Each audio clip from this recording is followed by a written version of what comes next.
Procurando aí o texto. Mateus 16,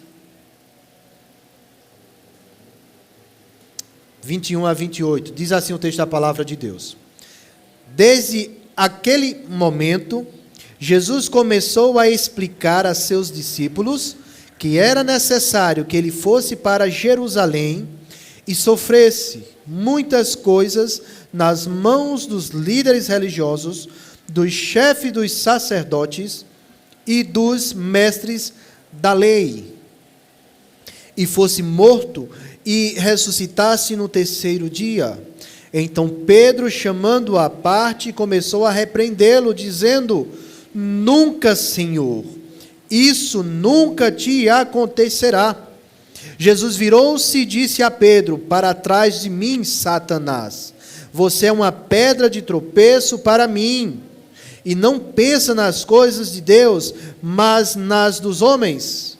Então Jesus disse aos seus discípulos: Se alguém quiser me acompanhar ou acompanhar-me, negue-se a si mesmo, tome sua cruz e siga-me. Pois quem quiser salvar a sua vida, a perderá. Mas quem perder a sua vida por minha causa, a encontrará. Pois que adiantará ao homem ganhar o mundo inteiro e perder a sua alma? Ou o que o homem poderá dar em troca de sua alma? Pois o Filho do Homem virá na glória de seu Pai com os seus anjos, e então recompensará cada um de acordo com o que tenha feito. Garanto-lhes que alguns dos que aqui se acham não experimentaram a morte antes de verem o Filho do Homem vindo em seu reino. Vamos orar mais uma vez? Deus, abre nosso entendimento para compreender a Tua palavra. Deus, fala ao nosso coração, pois nós precisamos e dependemos de Ti, ó Deus. Mostra, ó Pai, a Tua glória mais uma vez e transforma-nos pela Tua palavra. No nome de Jesus. Amém. Queridos, nós temos caminhado até aqui, onde temos visto que pessoas têm negado a Jesus, têm rejeitado a Jesus. E Jesus sai da região onde ele estava pregando, costumava pregar lá na Galileia, e vai para uma parte norte, como se fosse uma parte de cima, lá da região. Imagina aqui, como se fosse para o Parque do Brejo, fosse lá para o lado de Massaranduba, subindo ainda, Esperança e tudo mais. Como se fosse assim. E Jesus vai lá para aquela região para descansar, se isolar um pouco. E é lá onde tem aquele contato com aquela mulher cananeia. Jesus sai de lá, vai para outra região, vai para Dalmanuta. Jesus sai dali e vai para outro lugar, para Cesareia de Filipe. E lá nesse lugar, nós vimos semana passada, onde pessoas já tinham rejeitado Jesus no decorrer do seu ministério. Jesus pergunta aos seus discípulos: Quem os homens dizem que sou eu, que eu sou? E alguns dizem: João Batista, um dos profetas, é Elias. E Jesus pergunta a Pedro: Mas vocês, e vocês, o que é que vocês dizem quem eu sou? Pedro fala: Tu és o Cristo, o Filho de Deus vivo. E Jesus diz que tu és Pedro, e sobre essa rocha edificarei minha igreja, as portas do inferno não prevalecerão contra ela. Jesus diz que o que Pedro falou foi revelado não por sua natureza, não por sua vontade, mas pelo Pai que revelou isso a Pedro. Nesse contexto dos discípulos reconhecendo a missão de Jesus, quem ele era como Messias, aquilo que as pessoas não reconheceram Jesus, Pedro, representando os discípulos, os apóstolos, diz: tem a revelação de Deus, porque ali não nasce dele, não vem dele próprio. Deus mostra a Pedro e faz aquela confissão, e Jesus faz aquela bela promessa. Nesse momento aí, Jesus entra no assunto com aqueles seus discípulos. E Jesus vai falar algo, vai revelar algo a eles. Jesus já tinha falado de uma forma, mas não tão clara e não tão direta como ele vai fazer agora. Jesus revela algo de forma bem direta aos discípulos. Jesus fala de seu sofrimento e de sua morte. Estava um clima gostoso, Pedro trazendo a resposta certa do que quem era Jesus, do seu ministério. Jesus fazendo aquela rica promessa para a comunidade dos salvos, dos santos, aquele seu povo. E agora Jesus, naquele momento, naquele ambiente, Jesus faz essa revelação de sua morte. Olha o que é que diz, versículo 21. Desde aquele momento, a partir daquele instante, daquela confissão, daquilo tudo que estava acontecendo, Jesus começou a explicar aos seus discípulos que era necessário que ele fosse para Jerusalém. Jesus estava em Cesareia. Se fazia necessário ele ir para a capital lá da Judéia, onde foi a capital do reino de Israel, dessa cidade santa, fosse até lá onde estava o templo e sofresse muitas coisas nas mãos dos líderes religiosos, dos chefes, dos sacerdotes, dos mestres da lei, fosse morto e ressuscitado ao terceiro dia. Após ser reconhecido quem era Jesus, ele diz o que também é a sua missão: morrer, mas ressuscitar. Mas não só isso, o texto diz que ele ia sofrer. Irmãos, saber que vai sofrer já faz a gente sofrer antes do tempo. Saber que algo vai dar errado ou pode dar errado, tem uma chance muito grande de dar errado, isso não traz angústia, não. Você vai buscar um benefício, você vai buscar algo, você vai fazer um concurso, sabe que a situação está difícil, e você sabe que dificilmente consegue aquilo. Isso não traz mais sofrimento? Saber de que algo pode dar errado. Imagina, Jesus sabendo que vai sofrer e que vai morrer. Mas é interessante que serão as pessoas que vão ser os autores dessa morte, do veredito para a morte de Jesus: os líderes religiosos, os chefes dos sacerdotes, e aqui esses homens eram os saduceus. Nós vimos aqui há 2 semanas que os saduceus e fariseus se uniram para pôr Jesus à prova. Os anciãos, os líderes religiosos, os chefes dos sacerdotes, os saduceus, e os mestres da lei, que eram fariseus ou escribas, são eles que vão tramar e fazer com que Jesus seja morto. Esses homens eram lideranças que eles, todos, irmãos, compunham o órgão que governava tanto a vida política quanto a vida religiosa dos judeus. Então, Jesus está falando daquilo que a Bíblia chama de sinédrio, as autoridades que faziam com que as leis se cumprissem entre os judeus, isso para o povo judeu, fora os romanos que dominavam, algo bem interno. Então Jesus está dizendo que a liderança do povo judeu é que vai fazer isso com Jesus. Eles rejeitaram e vão fazer com que Jesus seja morto, isso em Jerusalém.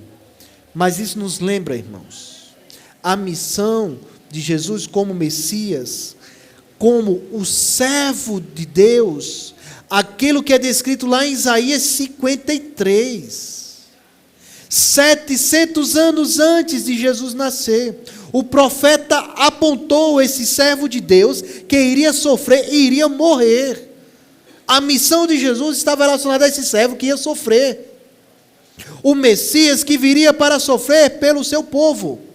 E não, na visão que se tinha na época, aquele que ia resolver os problemas, aquele que ia trazer a glória, a força, o poder para Israel, que iria restaurar isso tudo. Não, ele iria sofrer.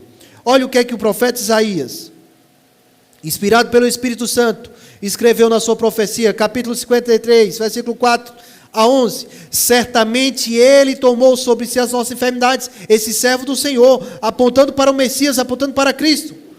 E as nossas dores ele levou sobre si. Nós o reputávamos, considerávamos como aflito, o ferido de Deus, o oprimido, mas ele foi traspassado por causa das nossas transgressões e esmagado por causa das nossas iniquidades. O castigo que nos traz a paz estava sobre ele, e pelas suas pisaduras nós fomos sarados. Entenda aqui como sendo perdoados, porque em nenhum momento, pode ver, o texto está falando de doença, só está falando de pecado. Então a ideia de ser sarado é que foi perdoado. Todos nós andávamos desgarrados como ovelhas, cada um se desviava pelo seu próprio caminho, mas o Senhor fez cair sobre ele a iniquidade de todos nós. Ele foi oprimido e humilhado, mas não abriu a boca. É interessante, né, que Isaías está falando de algo que vai acontecer. Isso aconteceu 700 anos depois de Isaías profetizar. Ele já diz como algo que tinha acontecido. E aqui fala da missão de Jesus. Ele foi oprimido e humilhado, mas não abriu a boca. Como o cordeiro foi levado ao matadouro, como ovelha muda diante dos seus tosqueadores, ele não abriu a boca. Pela opressão e pelo juízo ele foi levado, e de sua linhagem, quem se preocupou com ela? Porque ele foi cortado da terra dos viventes, foi ferido pela transgressão do meu povo. Designaram-lhe uma sepultura com os ímpios, mas com o rico ele esteve na sua morte, embora não tivesse feito injustiça, e engano nenhum encontrou na sua boca. Todavia, o Senhor agradou esmagá-lo, fazendo-o sofrer. A missão de Jesus incluía o sofrimento.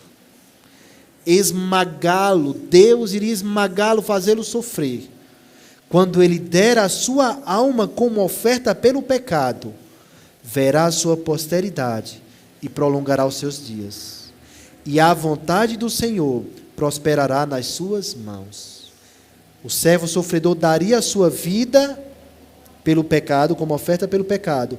E o Senhor, o Pai, os planos do Pai, a vontade de Deus, ia prosperar, ia dar certo, ia se cumprir. Ele verá o fruto do seu trabalho, do trabalho de sua alma, e ficará satisfeito. O meu servo, o justo, com seu conhecimento justificará muitos, porque as iniquidades dele levará sobre si. O texto fala do sofrimento, o texto fala da morte, o texto fala da ressurreição. Porque ele dá a sua vida como oferta pelo pecado. Mas como é que o texto diz que ele verá o fruto de seu trabalho? Como é que o texto diz que ele verá o fruto do trabalho de sua alma e ficará satisfeito? Isso mostra que morreu e ressuscitou. Essa era a missão. Fazia parte da missão de Jesus, o sofrimento. Morrer, sofrer, morrer e ressuscitar. E Jesus fala claro isso para os seus discípulos. Nos lembra perfeitamente da figura do animal que era sacrificado. Era o Jesus. Mas aí, queridos, diante dessa revelação tão clara de dor e sofrimento, Pedro vai e mostra quais são os planos humanos. Pedro repreende a Jesus e mostra quais são os planos dele, os planos de Pedro. Olha o que é que diz o versículo 22. Então Pedro, chamando-o à parte, começou a repreendê-lo, dizendo: nunca, Senhor, isso nunca te acontecerá. Em outra versão diz, que Deus não permita, Senhor, de modo algum isso irá lhe acontecer. Irmãos, em princípio aqui, esse plano de Pedro, essa vontade de Pedro, essa maneira de Pedro pensar, parece ser boa e agradável. Ele queria fazer com que Jesus não sofresse. Ele queria fazer com que Jesus não morresse. Queridos, nós estamos aqui semana após semana falando dos grandes feitos de Jesus. Nós vimos há pouco tempo atrás que Jesus multiplicou pães para 5.000 pessoas, ou melhor, 5.000 homens, fora crianças e mulheres.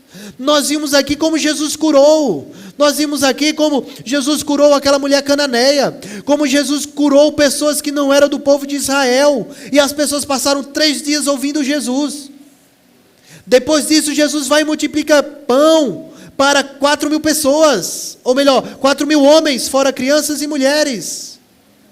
E esse homem que fazia o bem, esse homem que transformava a vida, que fazia com que vidas fossem salvas, ele diz que vai morrer. E Pedro diz: não, Senhor, isso nunca vai acontecer contigo. Essa expressão, irmãos, na minha tradução diz: não, nunca, Senhor, isso não acontecerá. Noutras dizem: o Senhor Deus não permitirá. É uma expressão do povo judeu, a chamada expressão idiomática, que dá a ideia assim: Deus tenha misericórdia de ti, que isso não aconteça. Era como se Pedro estivesse dizendo o seguinte: que Deus tenha misericórdia de ti por você dizer tal coisa. A gente tem um ditado que diz o quê? Vira a boca para lá, bate na tua boca. Fala isso não. Fala isso não, que vai acontecer algo de ruim. Outros dizem: está amarrado, está repreendido. Não é? Vira essa boca para lá, isola. Aqui não, né? Tem que ser madeira, né? Já não valgava, né? Já não valia, né? Bater aqui. Pedro está dizendo isso: não, Senhor, isso nunca vai acontecer. Parece algo bom, irmãos. Um cuidado, um zelo que Pedro está tendo. Um medo que Pedro está tendo. Mas isso que assusta Pedro, que traz transtorno a esse Pedro que recebeu a revelação divina de quem era Jesus e qual era a sua missão. Mas ele tem medo, ou melhor, ele tem dificuldade de compreender os planos de Deus. Nós temos visto semana após semana aqui, queridos, que os discípulos, eles têm dificuldade de entender aquilo que Jesus está falando. Somos nós também, por vezes nós temos dificuldades. Por isso nós temos que estar ouvindo direto o Evangelho, a palavra de Deus para transformarmos. Queridos, só para a gente, uma pausazinha, uma parêntese aqui. A Bíblia nos compara com ovelhas.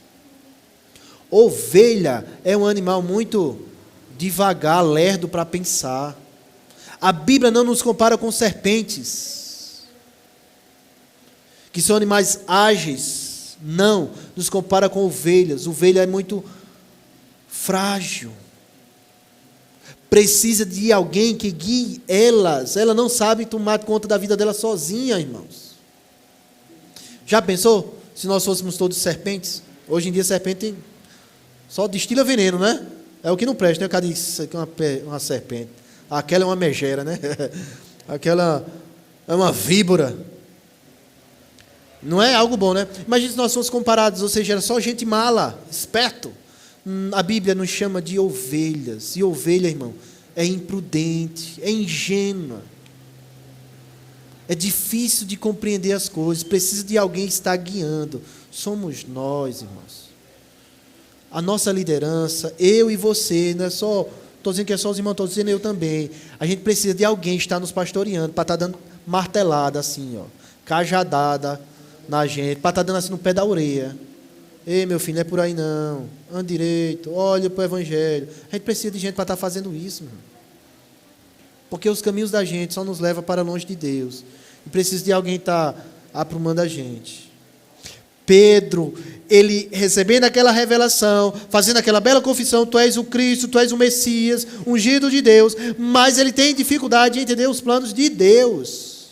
Ele está assustado com aquilo que Jesus falou. Não consegue compreender esse plano de Deus. Ele tinha na mente dele o Messias como aquele que viria e traria solução para todos. O que viria e traria paz, que faria o povo de Israel ser restaurado ao seu poder, voltaria os tempos de glória, voltaria os tempos de prosperidade, só de bênção, só de vitória. Aquele que ia derrotar os inimigos, ia fazer o povo agora andar para sempre, tranquilo, na vitória. Ele não compreendia os planos de Deus. Os planos de Deus não eram esses. Pedro é impactado com aquilo que Jesus fala. Chama Jesus e repreende Pedro repreende Jesus. Irmãos, o cabo ousado, né? Folgado, né? Como diz. O cabo afogado era Pedro. Sabe que é ele chamar Jesus e repreender, dizer: Senhor, não é assim. Imagina aí. É folgado, né? aqui em nós, ele tem um parafusamento, né? Ele é doido, né? A gente diz assim, esse cara não pensa não, é? Irmãos, Pedro está assustado com aquela situação, porque ele pensa em Jesus. Como esse Jesus, que é o Filho de Deus, que demonstrou o seu poder, que fez aqueles milagres, como é que ele vai ser morto e não vai fazer nada?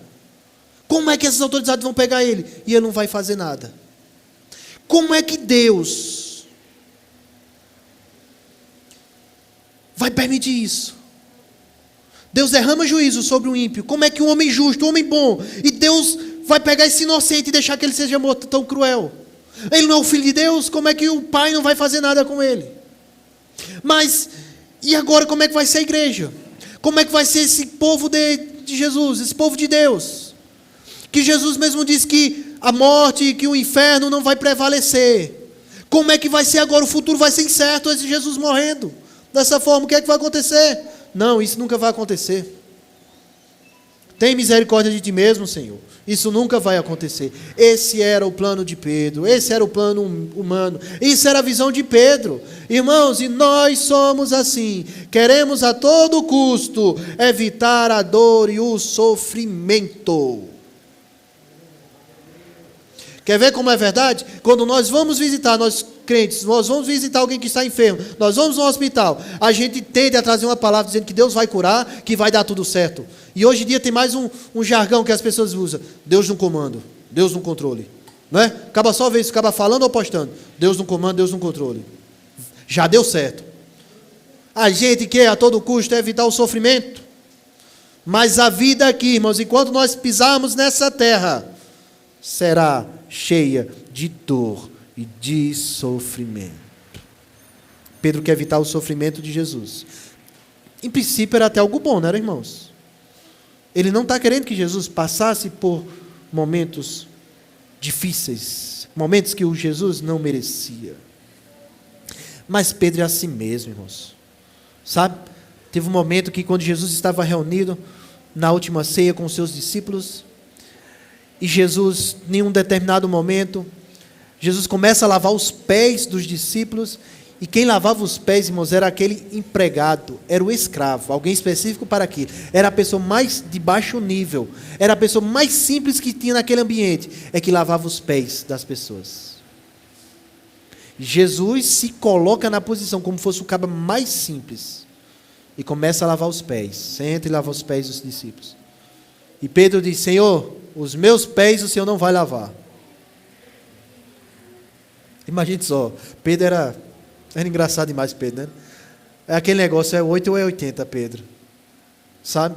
Não, Senhor, não vai lavar meus pés, não. Jesus disse: quem eu não lavar, não tem parte comigo. Pedro diz: não lava só os pés, lava o corpo inteiro. Ele é 8 ou é 80, Pedro. Não, Senhor. Pedro puxou: o Senhor não vai morrer, tem misericórdia de ti mesmo. Esse é o plano humano. Qual é o plano divino, irmãos? Olha o que é que Jesus diz. Qual é o plano divino? Versículo 23. Jesus virou-se e disse a Pedro: para trás de mim, Satanás. Você é uma pedra de tropeço para mim, e não pensa nas coisas de Deus, mas nas coisas dos homens. Jesus repreende a Pedro, dizendo que aquela intenção, aquela forma de viver, aquela forma de pensar sobre a vida de Jesus, era uma artimanha, era uma tentação de Satanás, não era o plano de Deus. Jesus diz: afaste de mim, Satanás. Irmãos, isso é mentira de Satanás, que nós teremos aqui vida longa, próspera e boa, sem dor, sem sofrimento. A nossa vida, enquanto pisarmos aqui na terra, irmãos, vai ser com duras penas, choro, dificuldade. Jesus repreende, porque ali era uma tentação de Satanás. Achar que o Messias viria e não sofreria. Essa era a visão humana das coisas. Pedro, que foi denominado, Jesus disse: tu és Pedro, porque o nome dele era Simão. E Jesus chama ele de Cefas, chama ele de Pedro. O nome dele era Simão, era Cefas, né? Jesus chama ele de Pedro. Que quer dizer pedra. Ele que foi chamado de pedra, agora Jesus chama ele de pedra de tropeço. Essa forma de pensar, sem olhar para os planos de Deus, é um tropeço, é tentação para cair, porque não condiz com a vontade de Deus. Essa forma humana de enxergar era que o Messias Todo-Poderoso, que traria libertação da dor e do sofrimento, e o sofrimento jamais poderiam estar juntos.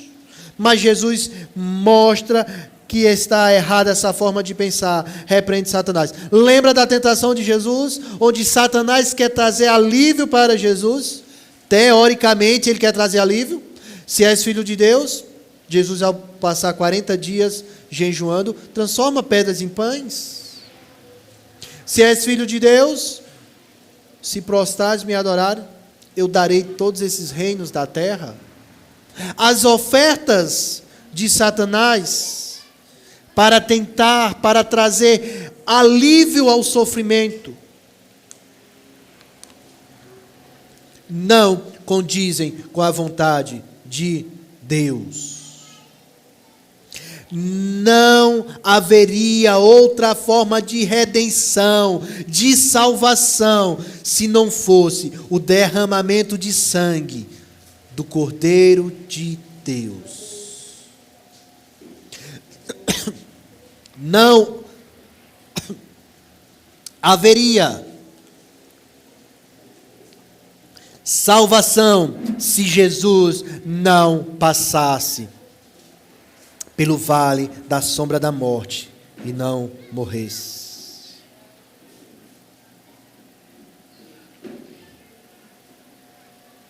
Para um homem de Deus, irmão, um estudioso da palavra de Deus, teólogo chamado William Hendrickson, ele diz que o Senhor reconheceu que Satanás estava usando Pedro como o seu agente numa tentativa de seduzir Jesus a obter coroa, sem ter o suporte da cruz, sem ter que suportar a cruz. Nos planos de Deus, irmãos, a cruz era inevitável para a nossa salvação. Jesus diz sim à cruz.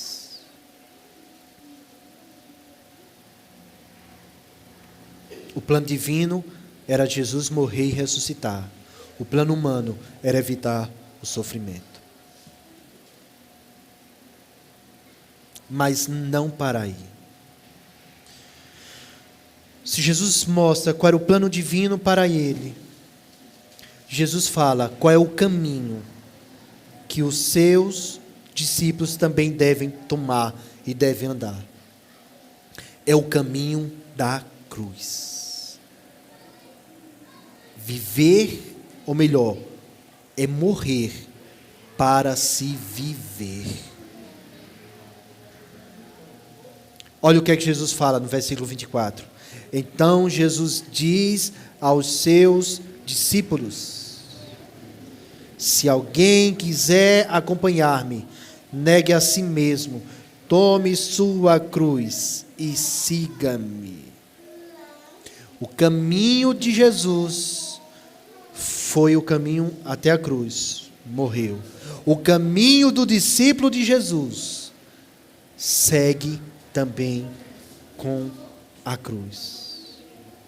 Jesus, ao colocar as coisas nos eixos, ao chamar o feito à ordem, mostra que o discípulo não é maior do que o mestre. Se o mestre passou pela cruz, enfrentou a cruz, esse é o caminho do discípulo. Gente,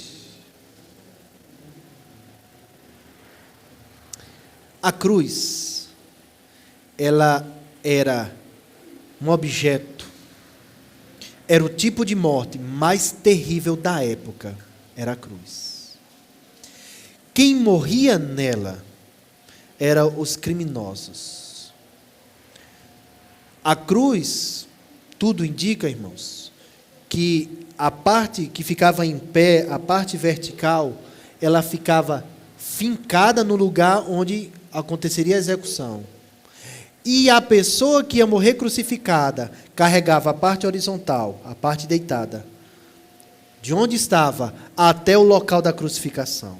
Ou seja, o condenado ou a pessoa, o réu para a execução, ele carregava o seu próprio instrumento de execução até o local. A cruz, além de todo o sofrimento, porque era muito cruel a morte, passava-se horas lá, exposto, sem poder respirar, com dificuldade. Além disso, era a morte para os criminosos, e lá e se expor à vergonha, porque o crucificado ficava nu na cruz.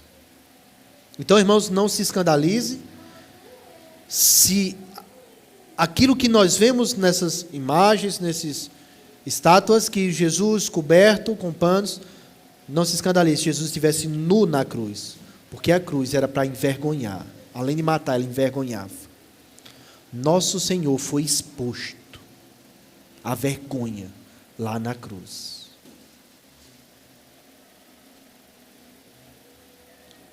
O caminho da cruz, irmãos, é o caminho de dor e sofrimento, vergonha. Jesus seguiu esse caminho, ele nos chama para seguir. Mas, Oséias, quer dizer que eu vou carregar agora uma cruz? Igual aquele filme, O Pagador de Promessas? Não. A cruz fala de renúncia. Jesus diz: quem quiser me acompanhar, deve negar a si mesmo, tomar a sua cruz e seguir. Ele faz um convite. Quem quiser estar ao lado de Jesus, vai ser ao lado de dor e sofrimento.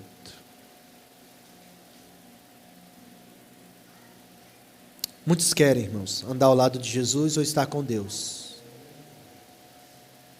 mas não querem essa vida de sofrimento, de dificuldade.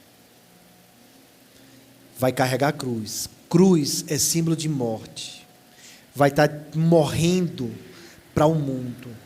Vai estar morrendo para si mesmo, irmãos, o discípulo de Jesus. Vai negar a si mesmo, tomar a sua cruz e seguir. Queridos, o negar a si mesmo não é evitar ou negar coisas a si próprios, como a chamada autodisciplina. Eu não vou comer isso, não vou comprar isso para obter aquilo. É negar o seu próprio eu, da sua natureza. Tem uma canção de uma cantora famosa, de uma intérprete famosa, né? A cantora não é dela, que ela diz que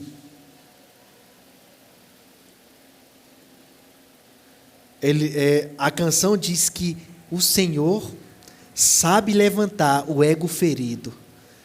Eu acho que Ele sabe crucificar ego, não é levantar não. Porque quem quiser seguir tem que negar a si mesmo, tem que negar o seu ego. Ele não vai levantar o ego ferido, vai ter que abandonar. E sabe como é negar o ego, irmãos? Negar a si mesmo vai fazer com que eu e você, que somos ou queremos ser discípulos de Jesus, não coloque mais os seus interesses à frente, mas vai renunciar toda a confiança em você e confiar unicamente em Deus. Sabe o que é renunciar ou negar a si mesmo, irmãos? É estando com a razão, mas você reconhecer e pedir perdão. É saber que está doendo, está errado, mas você tem que agir dessa forma. Esse final de semana, passei por uma situação num dos grupos, onde uma pessoa entendeu algo errado e ficou com raiva, por uma besteira, agiu como um moleque, como criança. E a pessoa lá do grupo, né? O que é que eu faço? Vou pedir perdão a essa pessoa? Vá, porque essa é a nossa função como cristão. Mesmo o outro estando, outro que agiu errado, o cara tinha justificativa porque agiu dessa forma, não foi nem com má fé, mas o cara ficou com raiva. Mas o irmão vai ter que ir lá e pedir perdão. Isso é negar a si mesmo, irmão. É você ter que agir como Cristo agiria. Isso é negar a si mesmo, e não é fácil, dói. Às vezes chora, a gente chora. Isso é negar a si mesmo, irmãos. Não é dizer eu tenho uma razão não e que o outro se curve, é você se curvar. É dar outra face a quem bateu, é andar outra milha a quem ordenou andar uma. Não é fácil. Mas quem falou isso, irmãos, foi torturado, foi espancado, foi cuspido, foi esbofeteado. E ainda quando estava na cruz, quando pediu água, lhe deram vinagre. Antes de morrer, ele ainda diz: Pai, perdoa-lhes, porque eles não sabem o que fazem. Foi esse homem que mandou a gente agir assim, se quiser servir ele. Agora ele falou, irmãos, se quiser servir ele, se quiser seguir ele, andar com ele, é assim.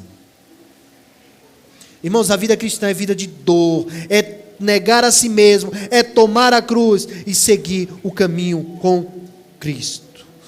Paulo escrevendo aos Gálatas, capítulo 2, versículo 20, logo não sou eu quem vive, mas Cristo vive em mim. E o viver que agora tenho na carne, vivo pela fé no Filho de Deus, que me amou e se entregou por mim. Isso é negar a si mesmo, é Cristo viver em nós. Não é mais o seu eu. O meu eu, irmão, e o seu eu, assim o nosso ego, o nosso homem interior, aquilo que nós somos e nós queremos, nossa natureza. Ela pede para nós sermos como Adão, que comeu do fruto da árvore proibida, da árvore do conhecimento do bem e do mal, querendo saber mais, querendo ser como Deus, querendo ter todo livre, ser livre de dor e sofrimento e querendo ser acima de tudo. O verdadeiro eu é esse aqui, é o da renúncia. Aqui é o verdadeiro discípulo, é renunciando, não aquele eu do Adão. A natureza humana, o eu do Adão, Adão que habita em nós, aquele eu, aquela natureza que está em nós, ela nos manda, nós não nos curvarmos, a ficarmos com raiva, a mentirmos, a adulterarmos, a roubar, a furtar, a querer o que é mais fácil, mais simples, a evitar dor e sofrimento. Isso é a nossa natureza que pede. Mas Jesus mostra que o seguidor dele tem que negar a si mesmo e tomar a cruz. Irmãos, só há um tipo de seguidor de Jesus. É o discípulo que nega a si mesmo. Não tem admirador de Jesus. Se é seguidor, tem que ser discípulo. Senão, não é. Não tem aquele que admira a vida de Jesus e é belo. Esse não é seguidor. O seguidor é discípulo. E discipulado é andar nas pegadas do Mestre. Pedro, escrevendo sua primeira carta, versículo 21 do capítulo 2, diz: porque para isto vocês mesmos foram chamados, pois também Cristo sofreu no lugar de vocês, deixando o exemplo para que vocês sigam os seus passos. Esse é o caminho do discípulo, é carregando a cruz, é negando a si mesmo, tal qual seu mestre. Outro homem de Deus, irmãos, o Yerpes, ele diz: negar-se a si mesmo não significa negar coisas materiais, mas sim entregar inteiramente a Cristo e compartilhar de sua humilhação e morte.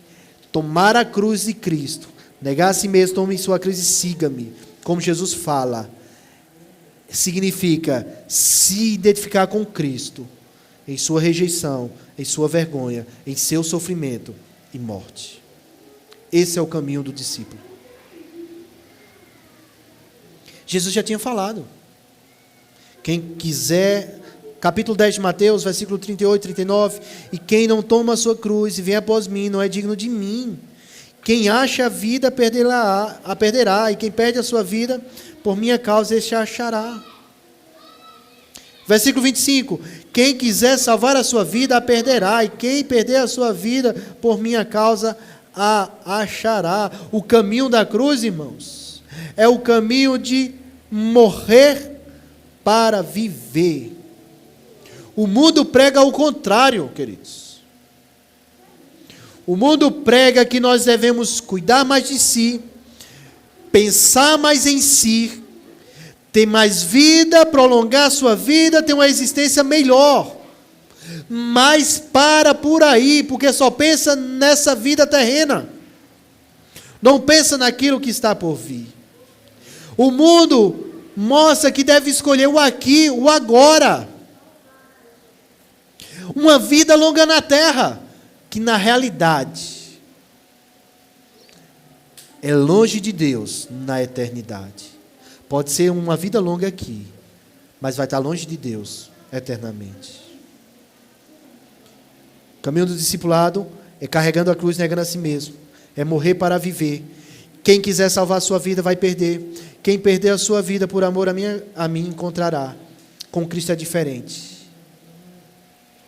Vai ser sofrimento, dor, perda.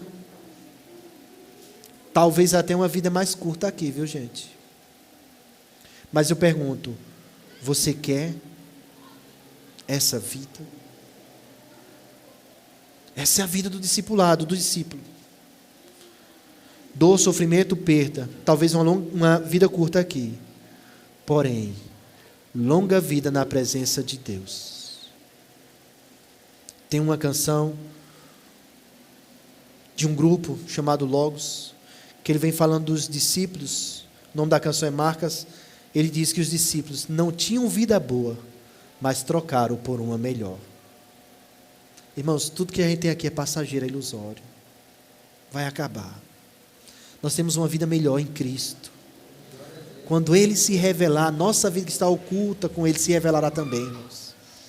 Paulo diz que as aflições desse tempo presente não dá para se comparar com a glória que em nós há de ser revelada.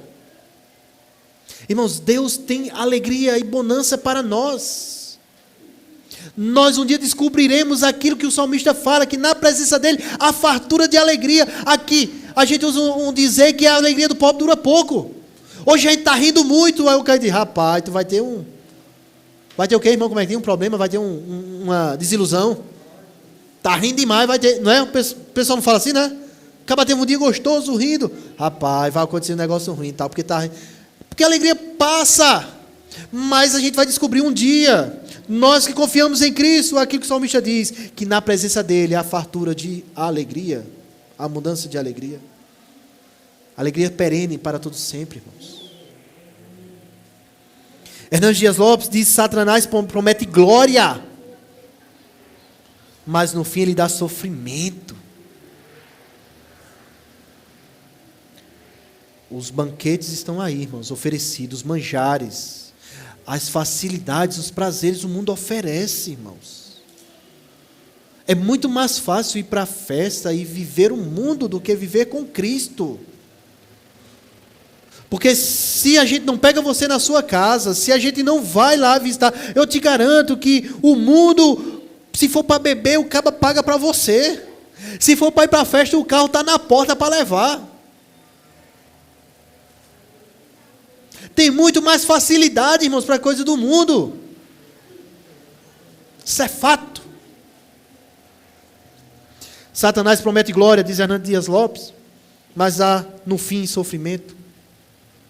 Já Cristo promete uma cruz. Cristo promete cruz, viu, gente? Ele oferece uma cruz nessa vida. Mas no fim, ele vai dar uma coroa que conduz à glória. E como diz a canção do nosso usinário, eu vou levar a minha cruz, porque um dia eu vou trocar por uma coroa. Levarei eu também minha cruz, até por uma coroa trocar. É o que Cristo oferece. Nessa vida do discipulado, que o caminho é a cruz, que tem que morrer para viver. Jesus disse que ele ia morrer. Pedro quis evitar o sofrimento. Ele diz, afasta de Satanás, porque isso é coisa da natureza humana, evitar o sofrimento. Não olhar para os planos de Deus. O plano de Deus é outro.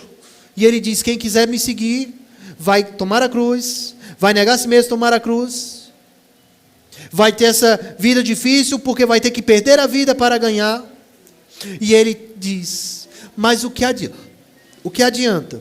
Versículo 26. O que adiantará o homem ganhar o mundo inteiro e perder a sua alma? Ou o que o homem poderá dar em troca de sua alma? Que adianta? O mundo colorido, cheio de ilusões, beleza, prazeres. O homem pode ganhar isso tudo.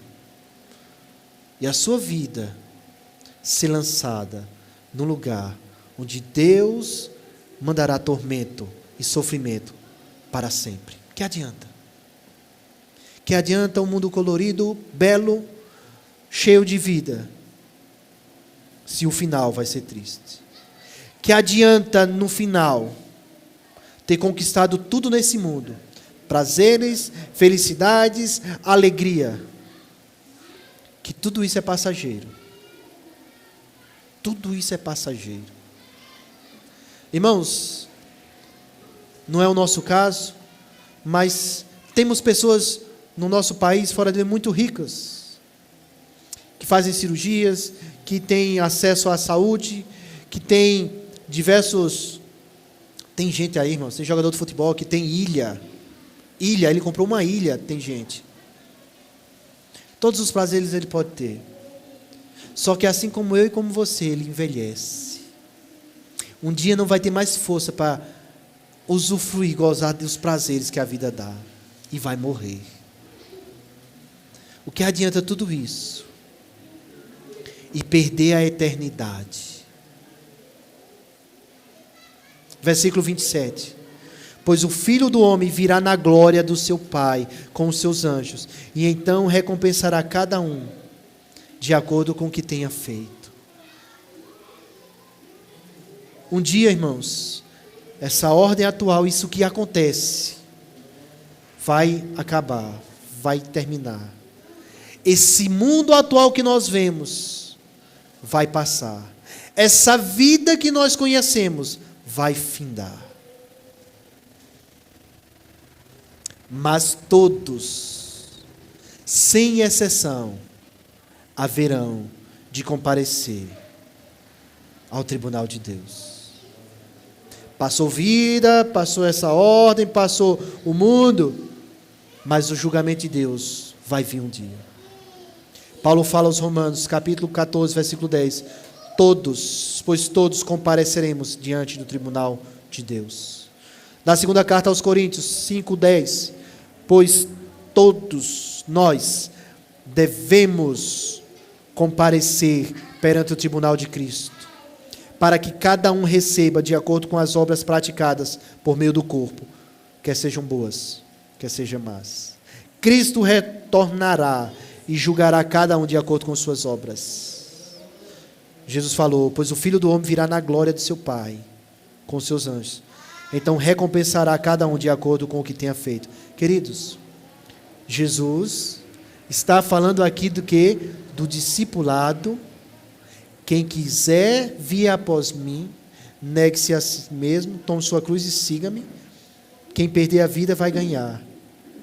Quando ele retornar, depois de ter morrido e ressuscitado, como aconteceu, ele vai recompensar de acordo com o que tenha feito. Se seguiu a ele ou não. A vida com ele é de sofrimento, mas há uma recompensa. Eu creio que Deus escolheu a sua família. Deus escolheu para si. Deus formou para si a família dele. Ele que escolheu quem ele desejou salvar. Eu creio assim. Nenhum de nós escolheu a família que iríamos nascer. Nenhum de nós. Mas Deus escolheu a família dele, a quem ele quis amar. Mas mesmo assim, irmãos, a responsabilidade de se arrepender é nossa. Nós é que ouvimos a voz de Deus e devemos nos arrepender, se voltando para Ele. Jesus, quando voltar, vai recompensar de acordo com o que cada um tenha feito. Será que você, será que eu temos escolhido a Cristo? A negar a si mesmo, a acompanhar, a tomar a cruz? A ser discípulo ou ser um admirador? Nós somos chamados a ser discípulos. E Jesus termina, versículo 28. Garanto-lhes que alguns dos que aqui se acham, não experimentarão a morte antes de ver o Filho do Homem vindo em seu reino. O entendimento aqui, irmãos, é que aqueles discípulos veriam a glória de Cristo ressuscitado. Não que eles viveriam até Jesus retornar, como alguns pensam. Fosse assim, eles estariam vivos até hoje. Mas o entendimento aqui é que eles veriam o Cristo ressuscitado, glorioso, reinando, derramando o seu Espírito Santo, como aconteceu 40 dias, ou melhor, 50 dias após a sua morte e ressurreição. Sabe? E os discípulos que nós vamos ver semana que vem já tiveram uma amostra do Cristo glorioso, naquilo que é chamado o Monte da Transfiguração, que nós veremos semana que vem.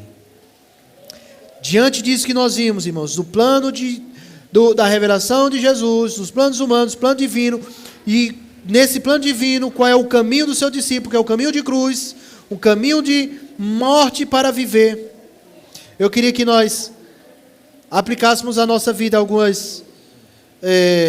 colocasse algumas aplicações para nós. Diante de tudo que a gente viu, essas explicações.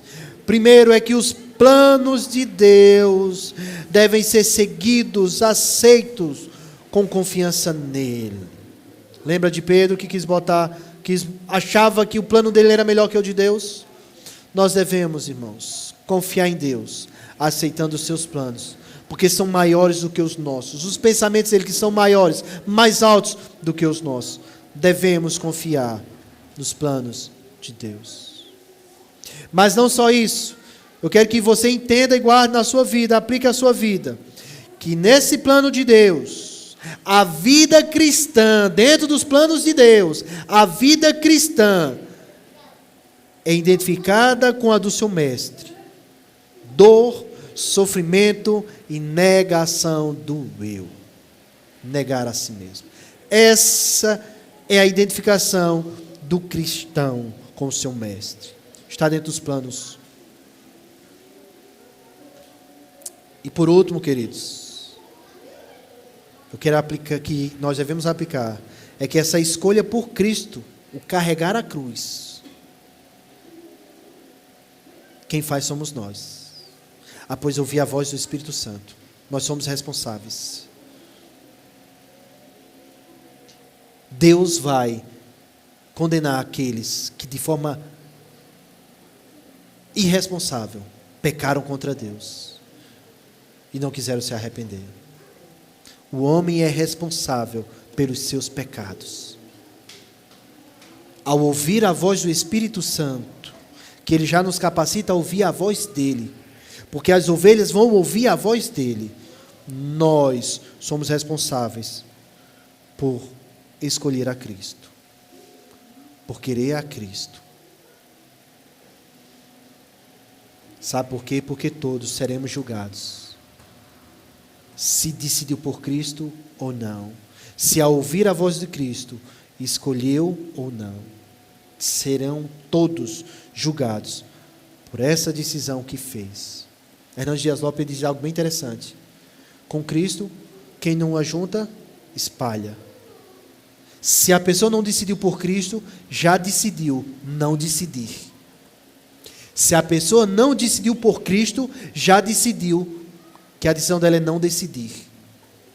Nós somos chamados a decidir por Cristo. Vamos orar?